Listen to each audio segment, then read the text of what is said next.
Climate change is a key challenge concerning sustainable development. Global warming threatens the livelihoods of large sections of the population in less developed countries, while infrastructure and certain economic sectors in particular are vulnerable to the risk of climate change. Furthermore, climate change is also affecting ecosystems such as forests, agricultural lands, mountain regions, and oceans, as well as the plants, animals, and people that live in them. So, Goal 13 calls on countries to incorporate climate protection measures in their national policies and assist each other in responding to the challenges at hand. That's why the policymakers of each country are required to implement disaster risk reduction strategies. In the Philippines, the National Risk Reduction and Management Council, or the NDRRMC, was established to ensure the protection and welfare of the people during disasters and emergencies. These disaster risk management are strategies that are employed to prevent disaster risk, reduce and manage the impact of the disaster. Also, to achieve this goal, we should have an awareness of what climate change is all about, how are we going to adapt, and the strategies that we can do to minimize the impact of possible disasters and emergencies. That's why, if you have noticed, fire and earthquake drills are usually done in schools, private and public companies, and even in malls to prepare us for possible disasters. With these strategies, it also raises our awareness on how to adapt and to reduce the effect of such disasters. Pollution and overexploitation of our oceans are posing ever greater problems that it becomes a threat to biodiversity, ocean acidification, wherein there is a reduction in the pH of the ocean, causing marine organisms such as corals, planktons, shells to dissolve. Goal 14 advocates reducing all kinds of marine pollution and minimizing ocean acidification by the year 2025, as well as to manage and protect the marine and coastal ecosystems by as early as 2020. Marine pollution can also be affected by plastic waste as well as human waste that are being thrown by the people. So this happened recently to Boracay nung nag-close siya, where President Duterte closed it for a few months to rehabilitate it because many establishments are throwing their waste straight into the sea. As I have mentioned in the previous slide, ocean acidification can pose a threat to marine life. That is why it is very important to minimize and address its impact. It also aims by 2020 to regulate harvesting in an effective manner and to halt or stop overfishing by ending illegal and unregulated fishing and destructive fishing practices. An example of destructive fishing practice is dynamite fishing. The conservation and sustainable use of biodiversity are vital to social and economic development as well as to humanity's survival. Biodiversity and forest contribute to poverty reduction, for example, by providing food security and human health, providing clean air and water, absorbing carbon dioxide emissions, and providing a basis for environmental development.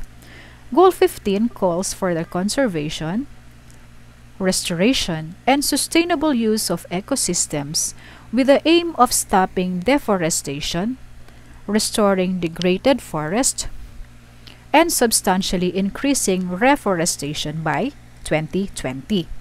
So by 2030, it also advocates combating desertification, or this is the process by which fertile land becomes a desert, typically as a result of drought, deforestation, or inappropriate agriculture, and restoring land affected by desertification, drought, and floods.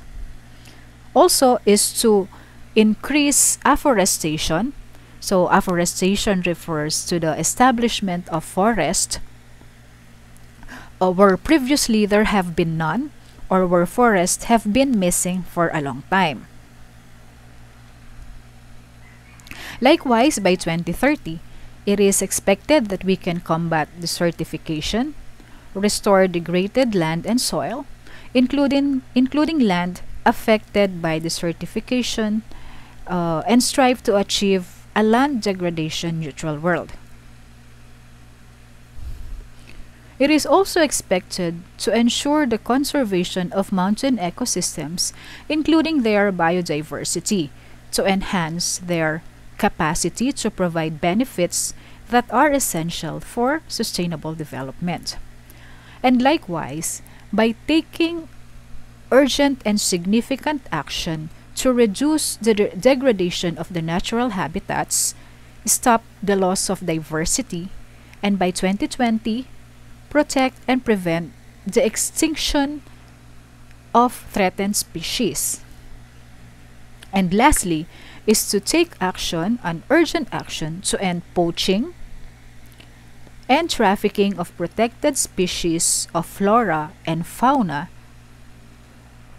and address both demand and supply of illegal wildlife products.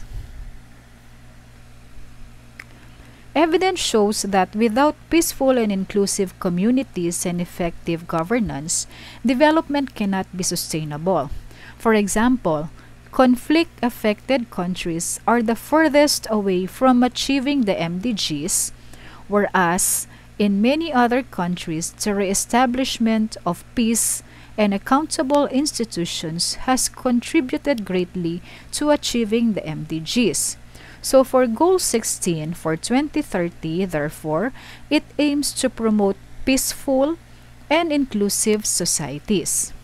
In line with this, it advocates reducing all forms of violence, ending torture, and combating all forms of organized crime. Furthermore, it advocates to end abuse, exploitation, and human trafficking, and to ensure equal justice for all, regardless of race, culture, ethnicity, and gender. Goal 16 also advocates reducing and minimizing corruption and bribery in all forms, and to ensure that societies are peaceful and inclusive. It also aims to promote and enforce non-discriminatory laws and policies. Successful implementation of the 17 SDGs depends on a comprehensive funding framework that goes beyond official development assistance commitments. Goal 17 calls on developed countries to renew their commitment in allocating 0.7% of their gross national income to official development assistance. This will help in the mobilization of additional financial resources for developing countries to enhance their economy for sustainable development. Investment should also be done, especially for the least developed countries. And lastly, is to respect the policies and laws of every country and come together to end poverty and promote sustainable development. So after knowing all the 17 SDGs and the action plans for each goal, were these goals already achieved and are being implemented in the Philippines? So during the 2019 High-Level Political Forum on Sustainable Development held in the UN headquarters in New York City, the Philippines presented its second Voluntary National Review or VNR on the SDGs before the United Nations. The 2019 HLPF conducted a review of SDGs number 4, 8, 10, 13, and 16. The Philippines, represented by Socio-Economic Planning Secretary Ernesto M. Pernia, was one of the 47 countries to present their voluntary national reviews during that time. On the current slide are the progress of the Philippines, particularly on Goal 4, which is quality education. Okay, this is the progress. The near universal primary enrollment rate of 94.2%. So this was already achieved. There is also an increase in the completion rates for primary, who has 8%, and secondary education, which has 10%.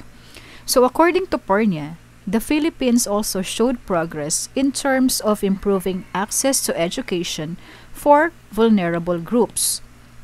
This was the result of the institutionalization of key education inclusion programs, as well as NGO-led initiatives like Teach for the Philippines that train and deploy teachers to public schools in far-flung areas. For Goal 8, which is decent work and economic growth, it was reported that the country remains one of the fastest growing economies in Asia, with a recorded GDP growth rate of 6.2% in 2018. And then also, the national unemployment rate declined to 5.3% in 2018, which is considered the lowest recorded in almost 15 years. For the achievement of decent work, the Philippines Green Jobs Act was established to offer jobs using green production practices. To allow for a just transition to a greener economy, the Philippines Green Jobs Act incentivizes enterprises to offer jobs using green production practices. So green production is a business strategy that focuses on profitability through environmentally friendly operating processes in which workers use fewer natural resources, they reduce pollution and waste, they recycle and reuse materials, and there is also only a moderate emission in their processes. So these green manufacturers research, develop, or utilize technologies and practices to lessen their impact on the environment. Goal 10, which aims to reduce inequality, are programs that were created by the government. There is already a passage of the expanded maternity leave law, which expands the maternity leave benefits from 60 to 105 days, thus lowering the gap between male and female labor force participation. Secretary Pernia likewise noted that the increase in household income per capita among the bottom 40% of the Filipino population was larger at 28% compared to 21% for the entire population. The Magna Carta for persons with disability was also passed, and as a response to the Magna Carta for persons with disability, several private companies like the Lamoyan Corporation now hire persons with disability or handicapped people who comprise a significant portion of their personnel. And then to reduce inequality, the Conditional Cash Transfer, or also known as Pantawid Pamilya Pilipino Program or 4PIS, provides targeted interventions to disadvantaged families. It is a government program that provides conditional cash grants to the poorest of the poor in the Philippines. For Goal 13, which is climate action, there is already a reduction in persons that are directly affected by disasters. So from 846,000 in 2015 to 682,000 in 2018. There was also Project NOAA, which is the government's flagship program for disaster prevention and mitigation, which aims to create a disaster-free Philippines by providing tools and information to mitigate or avert disasters caused by natural hazards. Project NOAA also exemplifies the partnership between the academe and government in providing timely weather information for disaster preparedness. And then there is also a ban of single-use plastics, which is already implemented in several cities and municipalities. A sustainable consumption and production action plan is now being formulated to provide a coherent framework for climate action. Goal 16, which is about peace, justice, and strong institutions, PERNA drew attention to the ratification of the Bangsamoro Organic Law, which was the result of cumulative initiatives aimed at addressing the long-standing conflict in Mindanao. He also mentioned that the Philippine Identification System, which should help facilitate marginalized sectors' access to government assistance, is now under implementation. So these are the various references that I have consulted for the completion of this module. They can also be accessed at any time online. I have also provided a short video about SDGs. Please take time to watch it.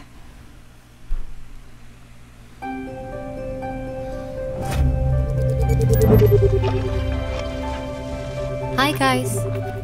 Do you have time for a few quick questions? I see you're having a lot of fun, but do you ever stop and think if what you do is sustainable? And do you know what sustainable development means? Sustainable development is to make the world a better place for everyone now without destroying the possibilities for the next generations. If you wonder if something is sustainable, you can ask yourself, can we do this over and over again forever? Sustainable development means that we need to keep three things in mind at once: social progress, economic development, and climate and environment. First of all, we have to take care of our planet. We have many natural ecosystems that must be in balance in order for us to live here.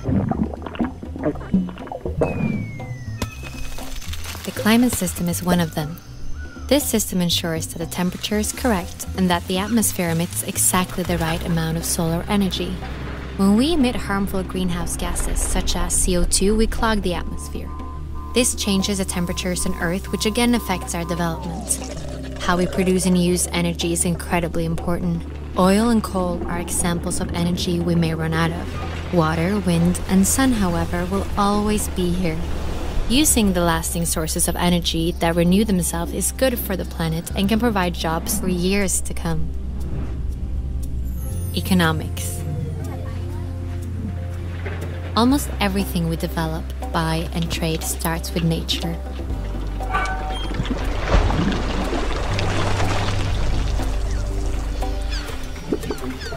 The smarter we use our natural resources and the better systems we create for a fair distribution, the more sustainable we are. One way to contribute to a more uneven distribution is to be more aware of what we buy and how it is produced. A football is a good example. It travels far before it reaches the football players. First, the materials are made. Then, they print the logo somewhere else before a third country sews it all together. One single football sees the whole world before it reaches its goal. This journey ties us together. If we are to win the battle for a sustainable future, we have to play with fair rules that applies to everyone. Social progress. We humans are part of nature, but we're also important resources for the world. Just like water, the forest, and the sun, we have minds that can create the strangest and most creative things. But for us to be the best versions of ourselves, there are certain things that must be in order, like having equal opportunities to education, safety, food, and medicine. This provides greater opportunities for us as human beings, but also for the planet. We just have to think in new ways. These three must work together. That is sustainable development. And there is actually a plan for this. All the countries of the United Nations have agreed on a joint plan for sustainable development. But for the plan to work, we need to cooperate, and we need you to be on board. Are you with us?